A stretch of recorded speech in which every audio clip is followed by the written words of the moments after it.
Welcome back to Amtower Off Center on federalnewsradio.com and 1500 AM. I'm Mark Amtower. Multiple guests today. Lisa Dezzutti, Market Connections, Rita Walston of Immix Group, and Ralph Renzi of Federal News Radio and WTOP. Lisa, I guess the massive point of the last study was the ridiculous growth of mobile, which ties into all of the Web 2.0 stuff because everybody's absorbing differently. Yeah, 80%. The last study showed 80% of federal decision makers carrying some sort of mobile device, and it's really just become so ubiquitous in our personal lives, and that's transferring over to what we do in our professional lives as well. And that makes it so critical that federal marketers have mobile solutions that they're optimizing their marketing for mobile viewing. And we see a much greater interaction with ads on mobile devices. We see probably click-through rates that on mobile devices that are 4 times what you get through other vehicles. So it's huge. And I think part of it is because we can make it so personalized. You can geo-target, you can domain target, you can make it interactive, you can make it fun. You talked about even having an app. Most people have an app on their phone. I mean, there's so much you can do from a marketing perspective with a mobile device. Rita, you guys playing there? We're definitely playing there. And the advice that we'll give our clients is you do have to make sure, though, if you're on a mobile device, it's a much smaller footprint. Yes, it has to be optimized. It has to be optimized. You can't just take what you've got on a regular computer monitor and say, oh, it'll look fine on the mobile device. I think video can work very well on the mobile device as well.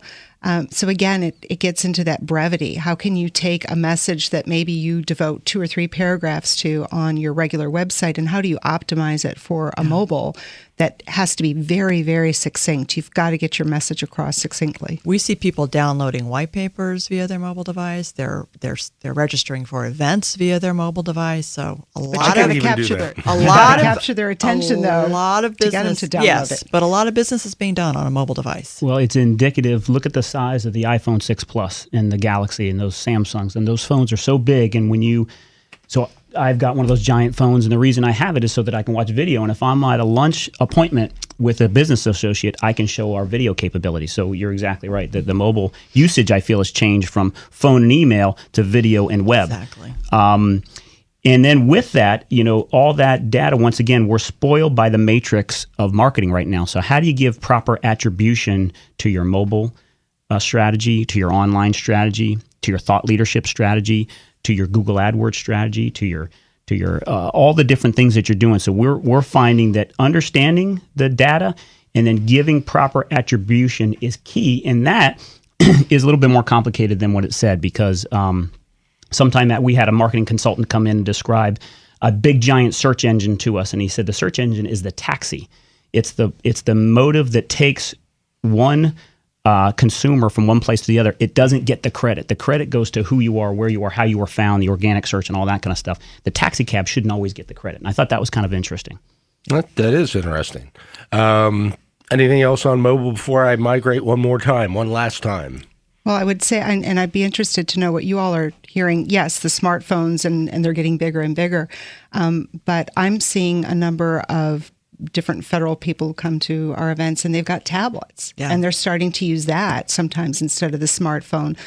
Lisa, in the study, is there a distinction between the mobile phone and the It includes. tablet? We did not distinguish between the two, but that 80% number that I quoted includes tablets. So it is not just a smartphone. It's smartphone and tablets. Mm-hmm. I remember a compact that was mobile, but it was a suitcase and it weighed 62 pounds. So I want to migrate to one last topic, and it's near and dear to me because I'm here on the radio, and that's the apparent resurgence of broadcast. Federal News Radio actually started off as a web-based broadcast program about 11 years or so ago, and they had one audience in mind, which was the federal employee.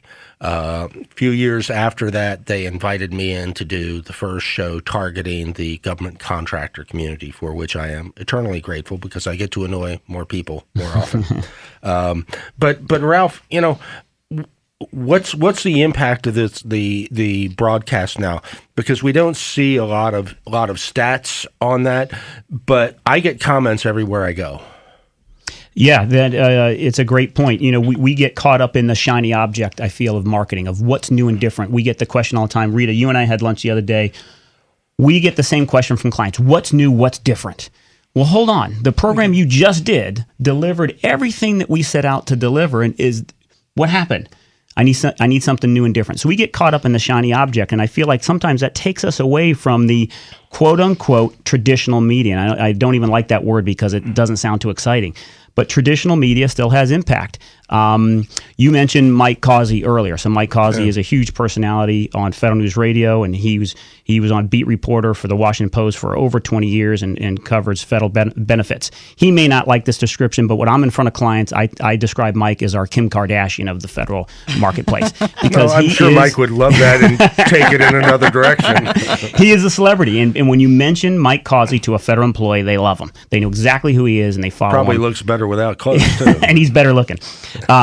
So yes, Federal News Radio has had a reverse migration. It started out as a web radio station that has evolved into a terrestrial radio station as well as a web. We call it a publication online because it is a trade publication online. It just so happens that our accompanying distribution point is radio instead of print, so it makes it very unique. Mm. But you I don't know what the live listenership is. We still don't have a book on it.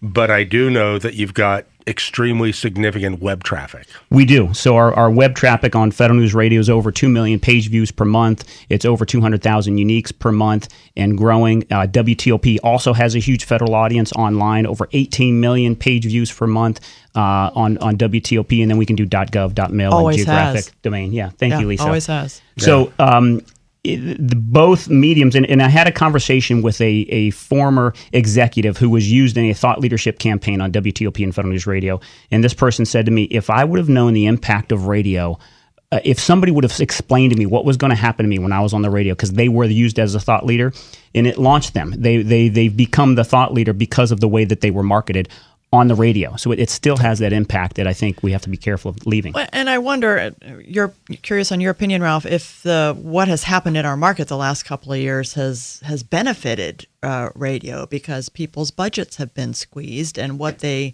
don't have the big dollars for print. Print is not as effective as it used to be, and some of those dollars have migrated to radio. And so people have learned how effective it can be. No, that's a great point, Lisa. And what we found also is we do integrated marketing programs much more. Integrated meaning we have digital, radio, microsites, on-air, video, all combined into a marketing program. It no longer just stands alone. I completely agree, Ralph. And to what we were talking about earlier about thought leadership needing to have legs, and you need to build that credibility. And I do think that radio can help with that a great deal.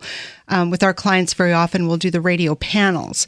And so then it'll air on WFED. Then it's available as a podcast. Commercials will air with relevant clips that drive people to that website. So I think having a whole integrated campaign gives it the legs. And I do think that radio is a venue for thought leadership that is stronger, I think, that almost anything else. Yes. There's something about just being on the air that seems to lend some gravitas. The spoken word. Right. There's some credibility there that just doesn't come through as well, I think, as it does with radio for thought leadership.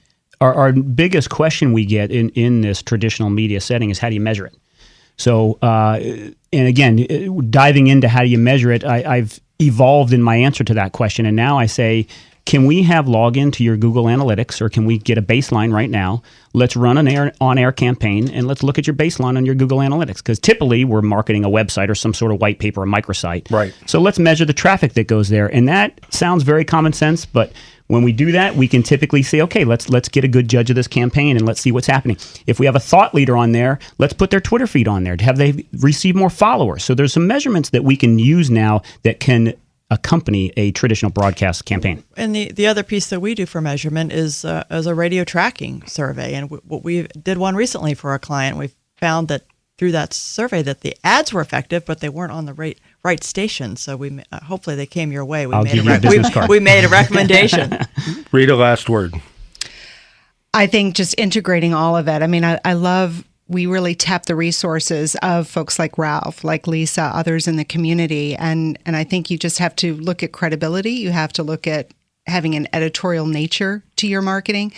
You have to look at identifying what does your prospect or customer want to learn about, and then bring that to the fore, and don't be salesy. There you go. Thank you all very much for coming in. You've been listening to Amtower Off Center on federalnewsradio.com and 1500 AM. This is not my day job. I advise companies on all facets of marketing to the government, and I train companies and individuals on leveraging LinkedIn. Reach me at mark@federaldirect.net. And thank you very much for listening to Amtower Off Center.